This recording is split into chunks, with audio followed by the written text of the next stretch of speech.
Today, I'm trying what has to be one of the hardest challenges in Tears of the Kingdom. I'm going to try to get all of the masks in the game in under 3 days, kind of like Majora's Mask, except even more terrifying. Each hour in the game is just 1 minute for us, giving us only 72 minutes total. And while that may sound like a lot of time to just visit the locations of 16 masks, we're under an even more intense time crunch because of these bad boys, Kilton's masks, which require 39 Babool gems to get all of them. And if you're thinking 72 hours isn't even remotely enough time to visit all those caves and grab the masks, then congratulations, you now get the point of the video. We'll be starting off in this save file that's just beaten the Great Sky Island, and as we load into it, the clock is already ticking, and we're going to head off towards the Fuse Shrine. Keeping in the spirit of the run, we'll be starting off at 6 AM, just like Majora's Mask, which means 3 days from now is when our time is up. We do have a limited starting inventory from the intro, which I'm going to expand immediately with an amiibo to get these. These seeds are a great option to make speed potions with. And with how tight of a time crunch we're on right now, I am not hesitating to pull out the amiibo to give us any edge we can get against the clock. The next thing on our agenda to speed things up is autobuild, located near the Great Plateau.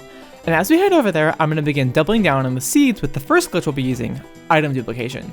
If Link's jumping in midair while you hold out an item, you get a duplicate copy of it, which is super useful for us, and before not too long, I've got tons of seeds and no ride. I'm not sure why my plane is gone though, so I reload my file back to this Fuse Shrine to start the section over again. We're going to be reloading a ton in this run until I get each section down perfectly. So while Link's going to be running as fast as possible, I'll be playing the game about as methodically as you can get to min-max every second. Once we're back at the shrine, I try the duplication again and lose my plane again. This takes me a second to understand what's going on until I remember I've been dropping seeds off my plane left and right. And in these games, items are spawned and despawned based on your position and not like your height. So even though we're really high up in the ground, we've just been stacking seeds on the surface below over and over until we hit the item limit. After realizing this and being a little smarter with my duping, I finally make it to this island above the plateau for one of the best items in the game, fairies. We're not going to be grabbing the paraglider in this run as that's way too far out of the way, so we'll be using these to absorb fall damage and maintain a little of my sanity. We've got a little bit more to do up here before we get auto build though, so after that we're going to build a little plane and head off to get a lot of work done. We first take out this construct with the ruby, then freeze our plane to disembark safely, and set up a rocket awaiting for our item drops. And then grab the bow, activate the rockets, and grab everything else and disembark, where we'll now start duping those drops. This small series of tasks ended up taking a really long time to get right, especially thanks to the wing, which was really hard to take off with, or the ruby, which constantly killed me. But this whole section is all worth it when we cash in our construct drops to get these rockets. We're going to use these a ton as we can actually dupe Zonite tech too, with as little effort as duping normal items. But, well, it sounds really overpowered to have infinite fairies and rockets. These don't even come close to speeding up this run to give us enough time. To make things go really fast, we need auto build. After this massive sky jamboree, we cook some potions with those seeds and head over to the shrine nearby. I'll be grabbing tons of shrines along the way to get their waypoints, as we'll be heading back here anytime we need something nearby. And now that we're here, we need to focus on getting auto build. My plan for grabbing it is quite simple.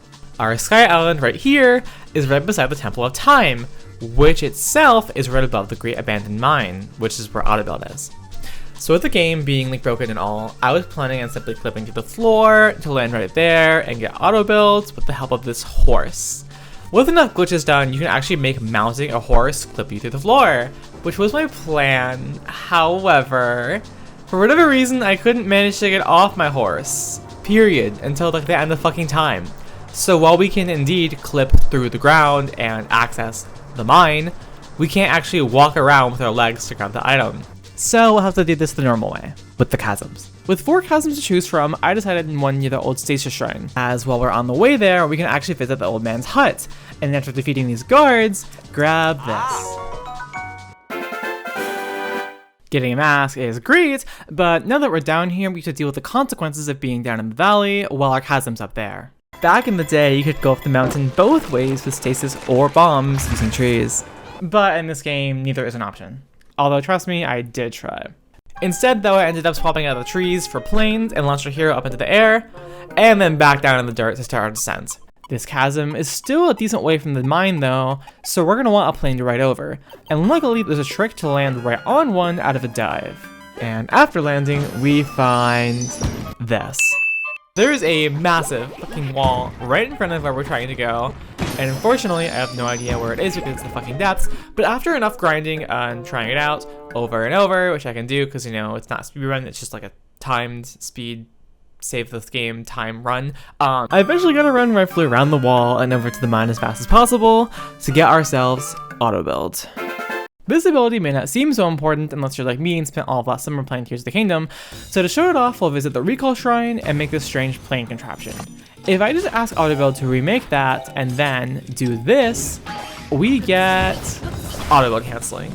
Now that we've broken autobuild, we're able to use Ultra Hand while creation hovers close to us.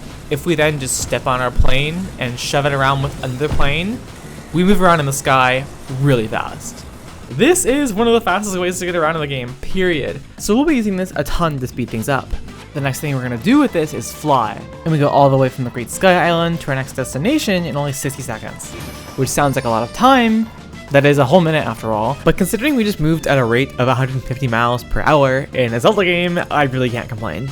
And this island is far worth it, as after we complete its minigame, we get a grand prize.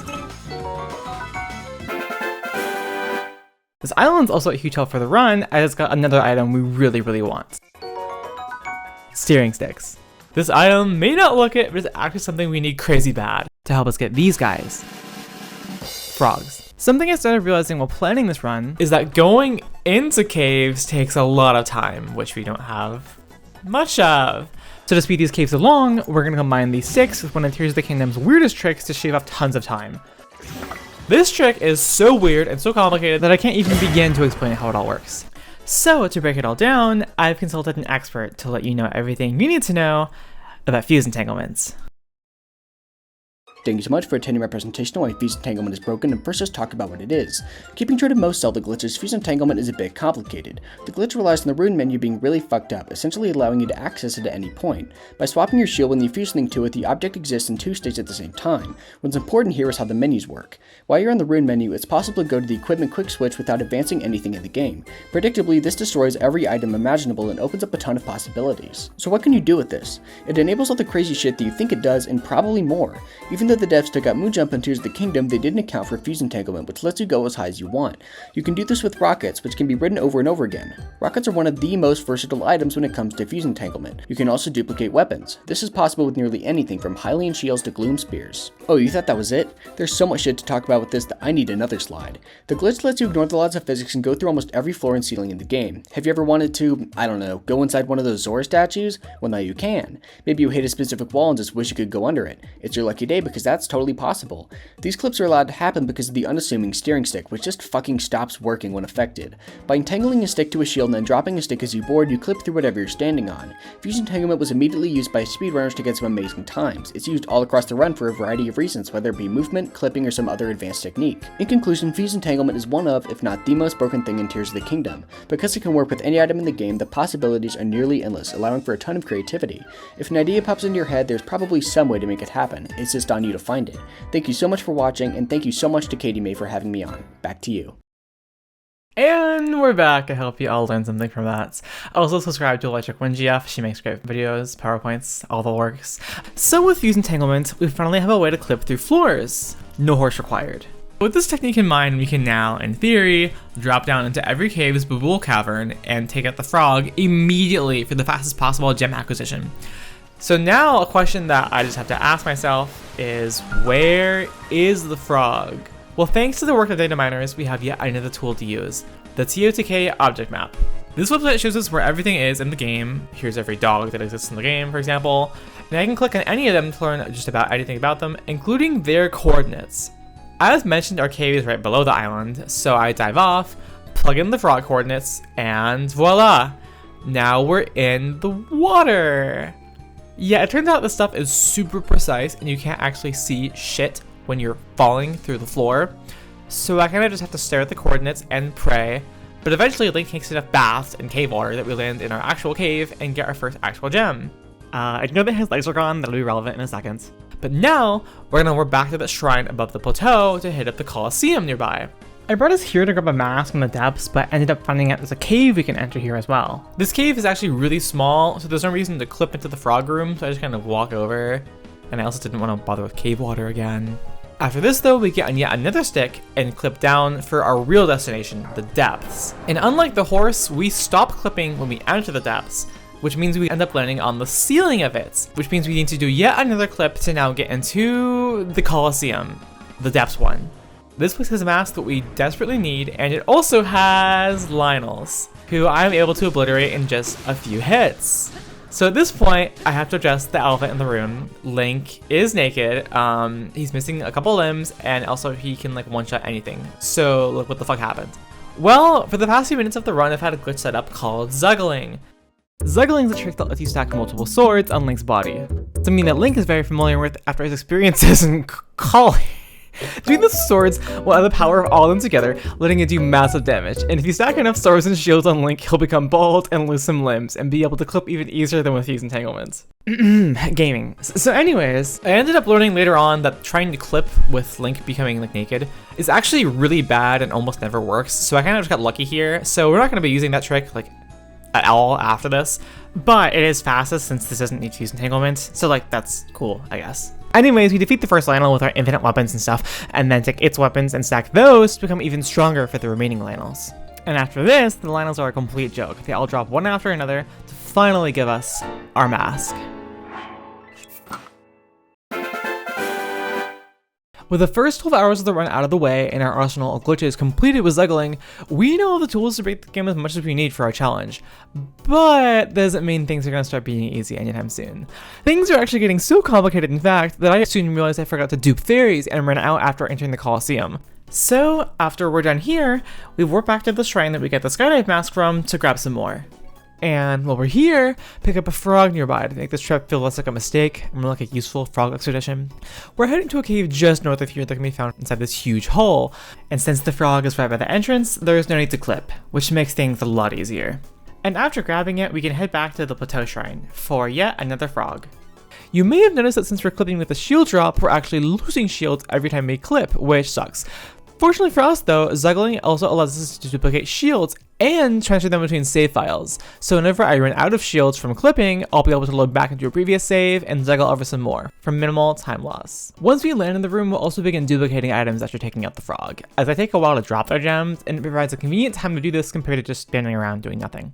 And after this, we're going to head back up to the sky and try to work our way towards the desert, as there's tons of masks and frogs waiting for us there. My plan was to autobuild fly to the shrine above the desert entrance to use it as another travel hub, but things did not go smoothly trying this out. At all. Despite most of the sky being copy-paste of the same few islands over and over again, this archipelago does not have the greatest space for takeoff as the others, so even getting flying from here is a huge challenge. We managed to eventually find a way to depart though, but that is not the end of our woes. This flight to the archipelago requires a pretty precise angle for our plane. The sky islands we're heading to are actually above us, so our plan is to fly and land over on these platforms, use these rockets to ascend, and then jump over to our shrine. And not even that comes free since our planes are still following us around. I end up trying this flight over and over, sometimes being a little too far to the left, usually too far to the left, but sometimes to the right too, and they even got a couple tries where I landed on the ground nearby, which is nowhere as fast as landing on the platforms, so back I go. I also wound up getting tired of the slow way our plane was departing, so I kind of just banged the plane around until I found a way to tilt it over the edge. And although it went absolutely dog shit and made me zip past the island and off the end of the world the first time, the next time I tried it, I got a really fast takeoff, flight, and landed right in our platform. Everything after was extremely messy, however, I was so done at this point that I took whatever I could get, and finally got myself a shrine, kind of fast. Now that we've got our warp, we can finally hit up our destinations in the area, starting with the bazaar. This flight is so much easier than the last, and it gives us no trouble at all to jump down and activate the shrine. Now that we've activated it, we're going to head to a precise spot nearby so that we can clip down for another mask. We crash land on the roof of the depths and now need to clip through the ceiling and stop clipping right after we get to this building. This is really precise and I actually got it first try because I'm a genius. And now, staring us right in the face, is another mask. Yeah, he looks great. Sure, whatever. After this, we head back up to visit a cave just behind the bazaar. I managed to land up in the right spot immediately, and there he is! Our frog. Next time though, I drop in the right way and take him out, to then head back into the sky for our next mask. We're trying to make it to the labyrinth now, and a combination of a perfect angle and the dive mask's increased air mobility gets us there in only 75 minutes after the last gem, which is not too bad for how far we're traveling. These iron bars are tough, but unfortunately for them, Link has no bones left after crashing down, so we slide in through and make it to the basement, where the mask's protector lies. Down here, we need to clip through and take out the contract fast, so I tried using the aforementioned optimal clipping method of zuggling and getting Link bald to have him clip through instantly. And it immediately works. I don't take out the contract fast though, so I reset and never get the clip to work. Again. I tried over and over here, zuggling Link until he had the max amount of stacks, and never once was he willing to fall through the floor. Keep in mind, I had the game so broken that I could gain infinite height just by pulling out the bow and jumping, but instant clipping with this glitch was not on the menu. I even restarted the game to try and fix whatever was wrong, but after an hour of trying this over and over again, I determined that the trick wasn't worth grinding on. And this is finally where I stopped using this trick for this run and just started using fuse entanglement for clipping. With our heads on straight then, we dive down and take out the construct, to finally get ourselves our mask. We've managed to get a lot of masks so far, 5 in just 22 hours, which looks great, but not quite as great as our frog gem progress. So let's fix that. We'll head to the Desert Sky Shrine, and although I've used it so far for grabbing masks, the real reason I got it was frog. There's tons of caves around here, and we'll start with one right below us. Finding it is easy enough, but landing in the frog room is not quite as simple. The room we're trying to land inside is pretty small, and we gain so much speed falling down this far that even when we get off our stick in the room, we can still fail and clip below.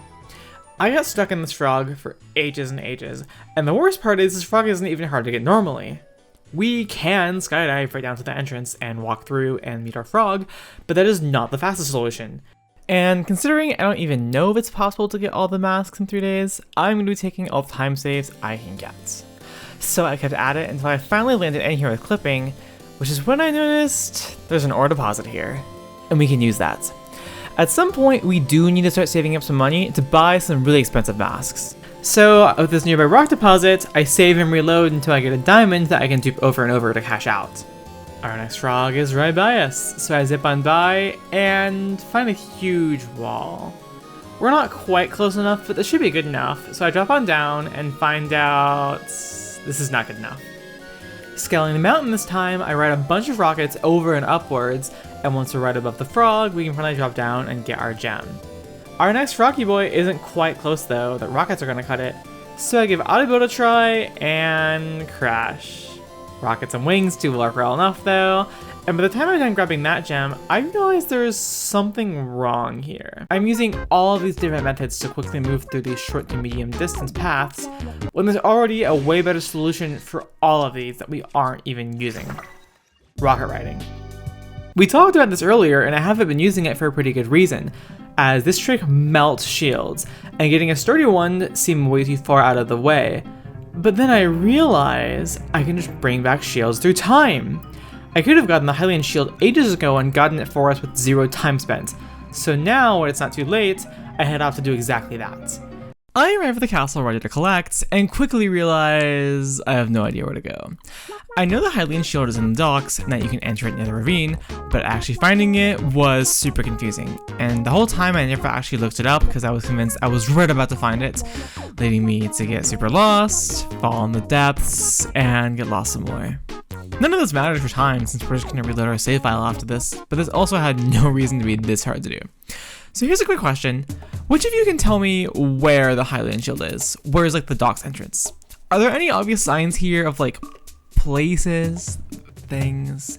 I've literally placed the entrance in the shot at a viewing angle more generous than almost anywhere else in the castle since it's straight on. Do we have any guesses? Yeah, it's right here. This is crazy. This is fucking ridiculous. This is like playing Where's Waldo like in the dark and also like give it Game Boy graphics. I don't know, fuck it up. While capturing this footage, I actually got a fog current that made the entrance super visible. which was followed immediately by one that made it basically impossible to locate, so that definitely isn't helping, which is so fun. But anyways, I eventually find the docks and walk on in and finally grab our shields, which will now cycle back in time to our main save file.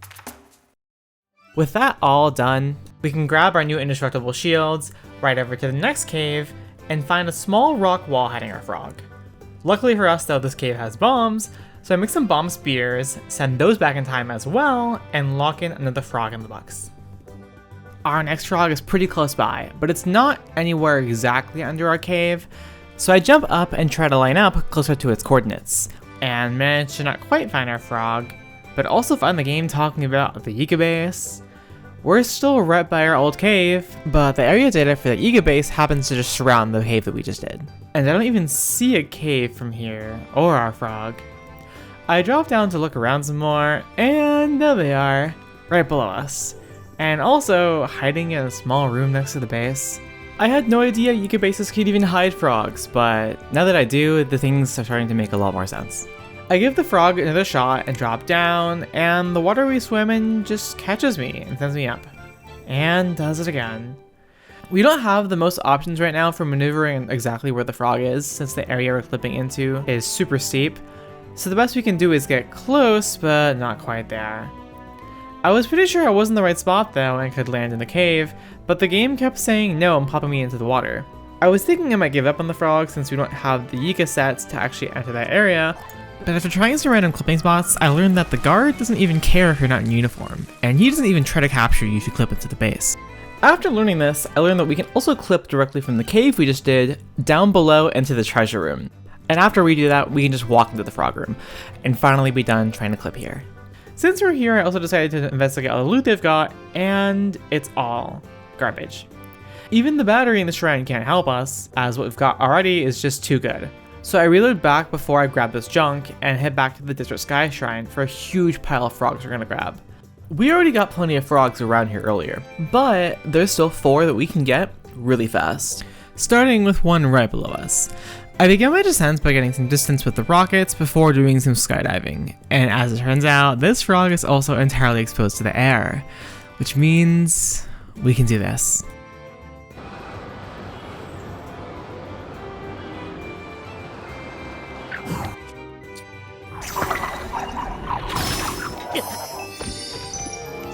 Afterwards, we take the time to do diamonds and cook here for some more potions before finally having a chance to make our rockets.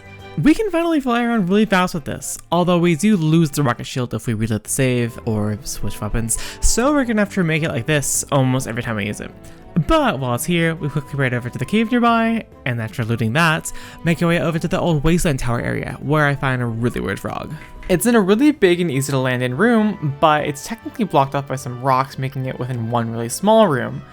Although it wasn't necessary at all, I ended up getting really fixated in trying to get in that room. With how fast you fall when clipping, I had tons of near misses, and at one point thought I would just give up and do it normally, but I really wanted to land in that room and have a private moment with the frog, and while it took try after try, I eventually get close enough to land on top of the rocks here. And afterwards, crash land inside the rocks and pop out.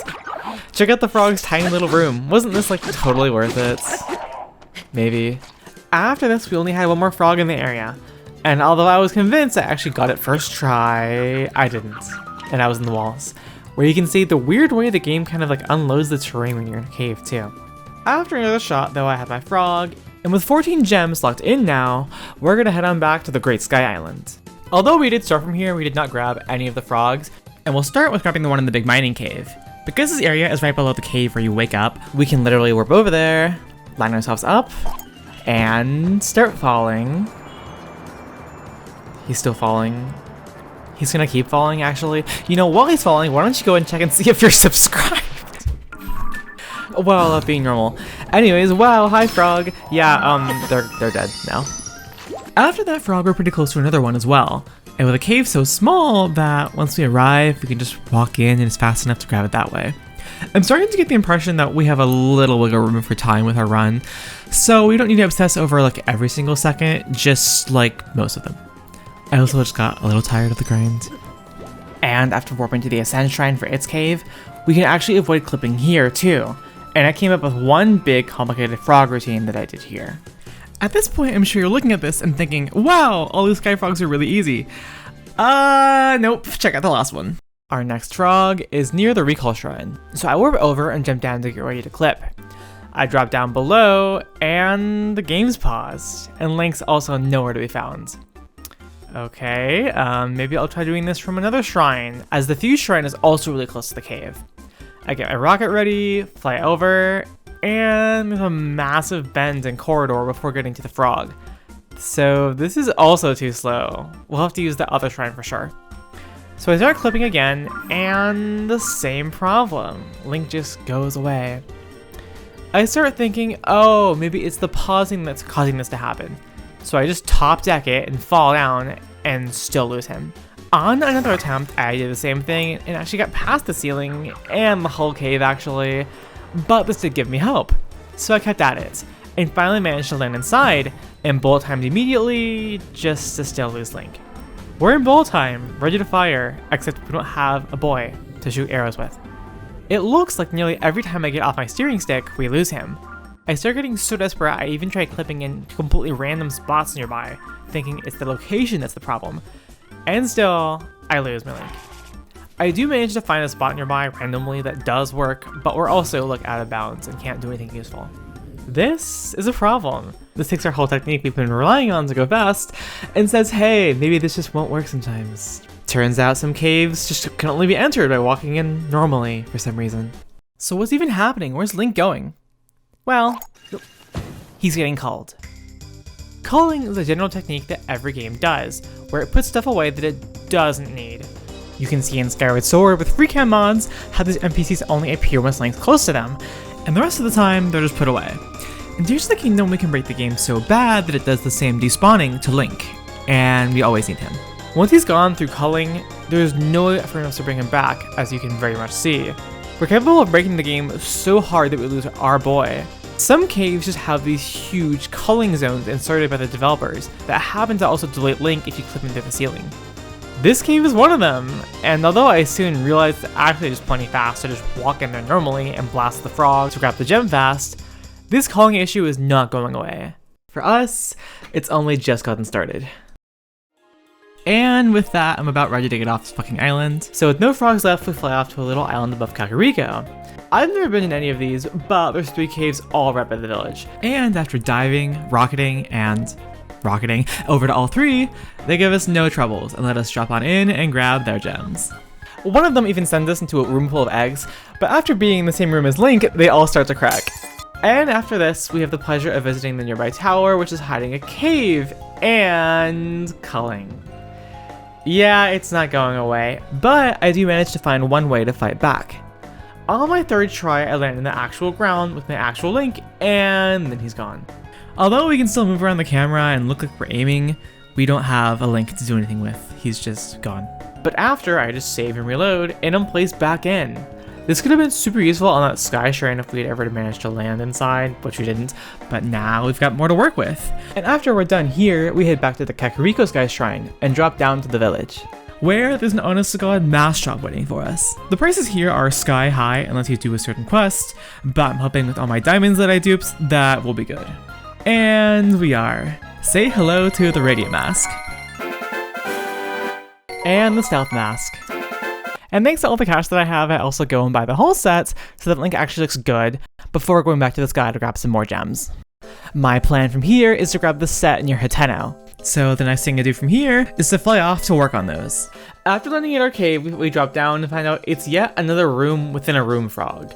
And I'm not gonna spend all day here just grinding this out. So let's just drop into the frog's big room, walk over, and where did he go? Well, that's okay, we've got our save trick. Let's just bust it out, reload, and well, that didn't work at all. I didn't think I needed anything fancy to get Link standing in here, since we can just walk around all we want outside the room. But it seems like in a lot of caves actually, there's a culling zone right around the frog. So as long as I enter a cave wrong through the roof, we're vulnerable to losing our boy right around our targets. So I start to just not walk all the way up to the frog. I even start looking away from it, as seeing it seems to call Link too. And all of these learnings get me nothing in return, really. But then I have a new thought come to mind. I'm pretty sure I read in Discord ages ago that steering sticks can help fight against culling.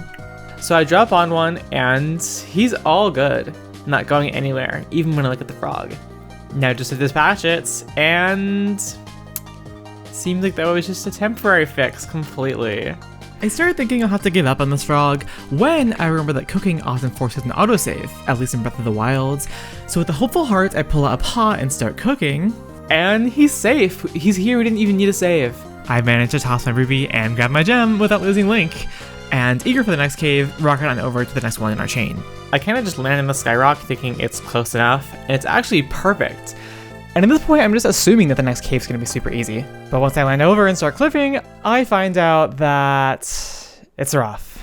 Link's able to get culled here far above the cave, just because we're vaguely above it. But it's not consistent. On occasion, I am able to drop down all the way to the frog. But with how far we're dropping, it's way too easy to go too deep and stumble into the water. Next time though, I drop on in and land all the way at the bottom in the room. But just for seconds, with no chance of cooking or saving to save us. And unfortunately, this is the last time I get anywhere close to landing inside the room. This cave is so aggressive that just being above it is enough to lose your Link half the time you're out of bounds. I started making up these little theories about why sometimes Link can get all the way down to the bottom and sometimes he gets culled immediately. I was thinking maybe if I tilt the camera this way it'll get him further down. Or just try this camera angle. I was so convinced that like some specific camera angle was the reason it was working sometimes and wasn't the other. But after a while, things were getting nowhere. So I decided to just investigate maybe doing the cave normally. And it's slow. It's a long cavern with 3 rooms to dive through, but it's doable. So after a couple more tries that end up nowhere, I head off for the cave. We can break through the rocks in here with these rockets and use those rockets to zip through here pretty fast. It's cool, it's fast, it's fun, but we're spending time doing this. And with only 30 hours left in our challenge, we can only hope it's enough time. Now that we've got 25 gems locked in and only have 13 more to go, we need to start thinking about how we're going to cash them in. We need to think about Colton. His shop has to be activated with a quest, so our next goal is to head over there. And while we're at it, we'll also grab some gems while we're on the way. And after grabbing these 2 freebies, I end up devising a plan for how to handle Colton. We're supposed to walk near his cave, learn about gems, and then take out the frog inside and come back out. Something interesting about this first cutscene though is that it actually teleports Link closer to Kilton, and we can use that.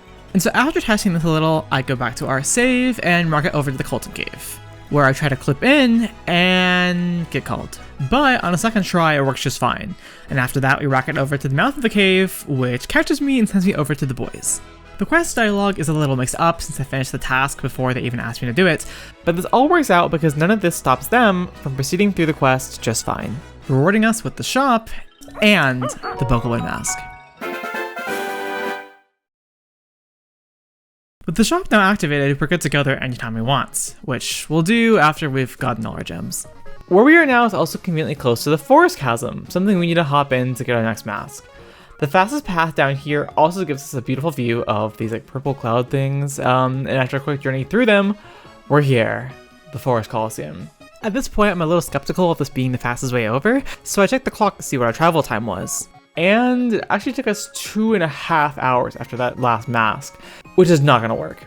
Clipping from the surface to get to the Coliseum is gonna be our fastest bet. So I try to fly with autobuild to get to the clip spots. But with the lower elevation that we're starting at, we're not gonna get anywhere near there, given that autobuild usually loses height. Conveniently, however, there's a skyrock we can ascend with right near us, and up there, we should be able to autobuild fly just fine. Unfortunately, the direct path has problems. We're way above the forest, so this shouldn't count in my opinion, but apparently it's not gonna work. I've got another idea though, and it starts by visiting this cave that's on the way to the clip spots. Getting a gem here is great, but the real reason we're here is its proximity to the castle. Visiting the castle, we get a really high elevated platform to easily auto-build to the clip spot and anything else nearby, which is going to be super useful. It becomes a little grindy here as getting the perfect spot for landing on such a small island isn't easy, but eventually we make it over to the island outside the forest, and after clipping through the water and the ceiling of the depths, we're there. We end up landing at 8:40 versus the previous 7 o'clock landing time, which is definitely not faster on paper, but considering we got a warp in that time and a frog, the extra 90 minutes is definitely worth it. The Colosseum's also like a joke. It has 1 Hinox, who rewards us with this.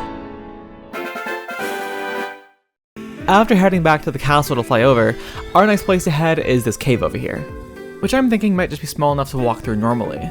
Turns out though, it's a Yuga base. I mean, that's fine. Okay, where's the frog? I start to check all the rooms, kind of ignoring that they're chasing me, which doesn't work out as well as I hoped. And after I get about a distance, I check the other room and no frog. I jump up to the top and decide I'm gonna line myself up and clip down to look at the frog, which these guys make really easy. And by the time I finally make it to the bottom, we've got a new problem. The frog's in a basement. How do you get in the basement? At this point, the endless pursuit of Vega starts to actually get in the way, so I take them out and finally get to crawl out of here, and oh, there's like decoy floors, okay. So how about we skip this and just clip in from the top?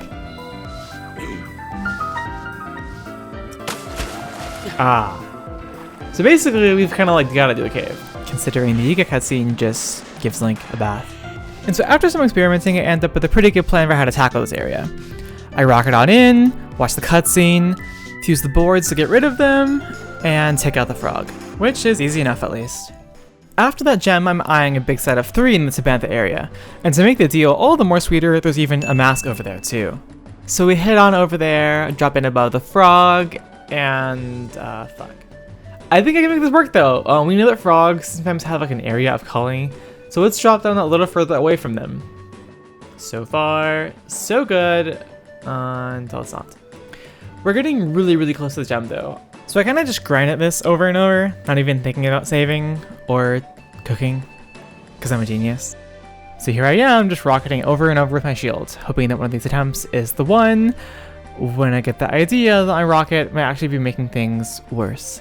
And surprisingly, I get the gem right after I just calm down and take it a little slow. As it turns out, the rocket was making me overshoot it and get called every time. We've got another frog in the agenda nearby, and it's got a guard dog waiting for us. Unfortunately for them, I have a steering stick. And 1 drop later, we're about to fall off the cave. It turns out that lining up a shot while there's a Lionel staring at you isn't easy. Especially when they roar, as Lionels actually despawn most items you bring out. But luckily my 4th shot, I make it in and grab that gem. And after, we get to say hi to the dog once more. He is slow as always though, and soon we're off to the combination mask and frog cave, which requires just a small drop through this door panel, and it's in our hands. The boy.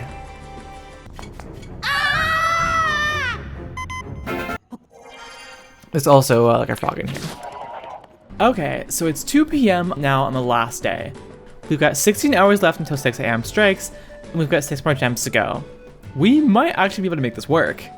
We've got more work to do though, starting off with finishing those gems. There aren't any more spots left where there's tons of frogs just right next to each other, so I'll kind of just grab frogs wherever, as long as it's on the way to another mask. And I want to grab a mask in Akala right now, so we'll head over there. It turns out it's a bit of a mess to fly all the way from Kakariko to the other side of the world, as well as being kind of painful. But I eventually fly over close enough that I can deplane and just rocket over the rest of the way to our destination. Over here, I dive down and find not a cave, but this guy staring at me. But once we clip past the water and into the actual cave, we find an easy frog and a pile of rocks separating us from our mask. Rockets actually work really well for excavating rock if you set them up for the job though. And once they're done and we enter the main cavern, we get ourselves another mask. We've now got only 1 mask left to grab in the overworld, and it's nowhere near any caves, so we can kind of go anywhere for the last few gems. I decided to head over to the shrine where we did the diving challenge to grab the set near Hateno. Flying down to the mountain and getting the first frog is easy enough, but the real troubles arrive when it comes to Hateno. This is called dying, and is known for being a real thorn in the side of speedrunners around the world. As it turns out, I haven't duplicated fairies in forever, and now we're just out. I don't show it on screen most of the time, but after taking out a frog, I'm usually duplicating something. It just hasn't been fairies for a while, which I could go back and fix by loading an old save, but instead I just go all in and start doing fall damage cancels. Once we end up going for the frog, it gives us no troubles, letting us move on to the mountains. And after clipping here, I find a weird one. The frog here is located directly above a really steep slope, so landing inside its really small room is unusually hard. I get a close call that also reminds me I have fairies, and on my third try I just get cold completely. So with all these problems in the table, I start to wonder just how bad is the cave. I mean, we've got like 10 hours left for like 1 mask and 3 gems, so we might be just fine just to go in. I head down the mountain and go inside to find out that the whole cave has this huge moat you're supposed to drain, which explains the weirdly isolated frog room. Going under and draining all the water is well and good, we can just do that. However, I had my eye on the prize, the fastest way to do this, and wondered if you could skip all of that and go straight into the frog's room. I then built a massive stick contraption to see if I could poke around in the frog room before draining the water, and it went in. It works, it's there. It's not like, spawning later on. So the room is totally there early. We just need to find a way in. And luckily for us, I got an idea of brewing too, as the situation actually reminds me of something from Breath of the Wild speedruns. Back in the day, we would speedrun this shrine at Kakariko by blowing Link up tactically before hitting the water, letting him swim under and skip the puzzle. This exact method should work here, except we don't have remote bombs, so I'm going to try things a little differently. I thought I could just make him ragdoll flop to get under, since that's kind of what you do in Batwa, but we're going to need to think a little harder to get him beneath the water. My next idea was to use Ultra Hand to push the ice down, and then use Recall to recreate that, which should shove Link down too, but also manages to keep him down forever. But after enough tries, it does actually work, and gets him safely into the room.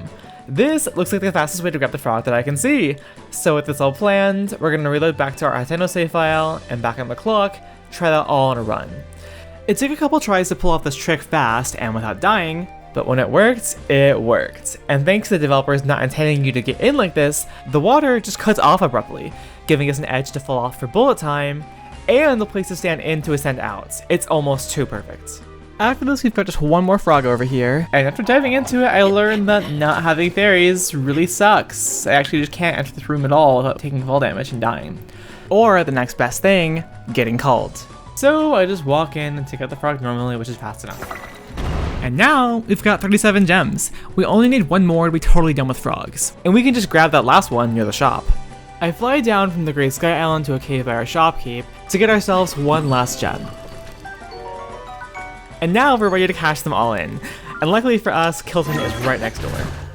And after greeting him, we can finally cash in our gems, all that we worked hard for. In exchange for our rocks, he gives us a mask, toenails, a weird shirt, another mask, a huge nose, and the final thing he's got in stock, the Lionel mask.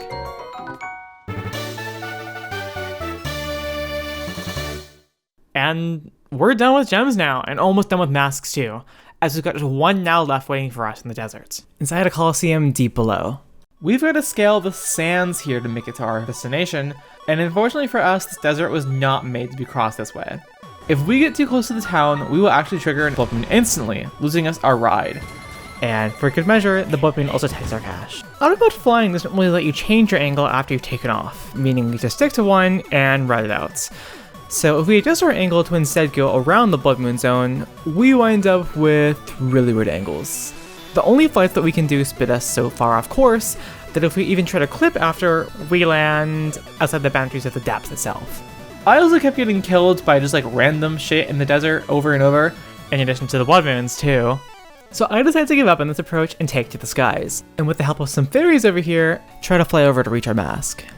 Flying from the sky here doesn't give us a flight that's easy, but does give us one that's possible after enough time. And while I'm super tired at this point from grinding out the whole run, I eventually end up with a flight that's good enough, before heading down into the depths for our last mask. We've got one thing in sight down here, another depths coliseum, filled with wave after wave of Horriblin. These guys couldn't possibly give us a challenge after all that we've been through, and with our gear, they melt one after another. The gems firing left and right, cloned from the horde of glitches. At this point, this is basically a victory lap for a run that was so stressful and so time constrained that we got here with only 4 hours to spare. And so in the end, after taking them all out, we grab it.